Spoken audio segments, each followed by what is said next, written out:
बिस्मिल्लाहिर्रहमानिर्रहीम। अस्सलामु अलैकुम। आज की इस वीडियो में हम आपको ईद उल अज़हा की नमाज़ पढ़ने का मुकम्मल स्टेप बाय स्टेप मुकम्मल तरीका बताएंगे। ये नमाज साल में एक बार अदा की जाती है, इसलिए बहुत से लोगों को इस नमाज का तरीका भूल जाता है। लेकिन अगर आप इस वीडियो को शुरू से लेकर आखिर तक देखेंगे तो आपको ईद उल अज़हा की नमाज पढ़ने का मुकम्मल तरीका समझ आ जाएगा। हम आपको ईद उल अज़हा की नमाज़ पढ़ने का तरीका बताएंगे, लेकिन उससे पहले आप हमारी इस वीडियो को लाइक कर दें, और अगर आपने हमारे चैनल को सब्सक्राइब नहीं किया हुआ तो हमारे चैनल को सब्सक्राइब करके आप इस घंटी के बटन को भी ज़रूर दबाएं, ताकि हमारी हर न्यू आने वाली वीडियो का नोटिफिकेशन आप तक पहुंच सके। सबसे पहले आपने ईद उल अज़हा की नमाज की नियत करनी है। नियत दिल के इरादे को कहते हैं, और अगर आप ज़ुबान से अल्फाज अदा करना चाहें तो आप कर सकते हैं, या दिल में आप इरादा कर लें।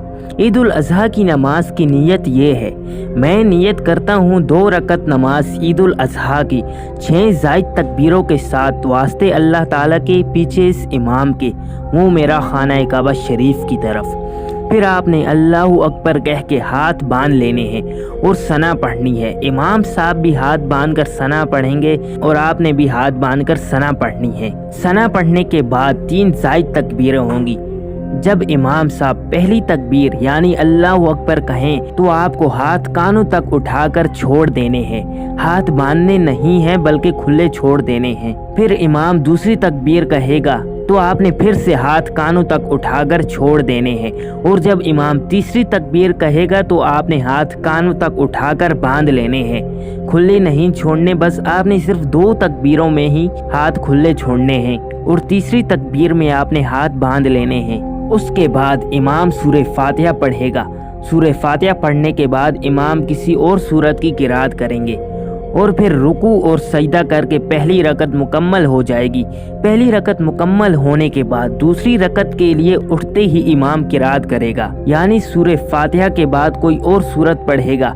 उसके बाद रुकू में जाने से पहले इमाम साहब 3 ज़ायद तकबीरें कहेंगे।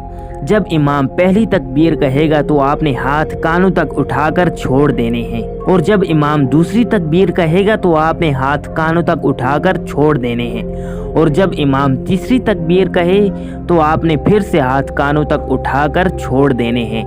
यहाँ जो 6 ज़ायद तकबीरें थी वो मुकम्मल हो जाएंगी।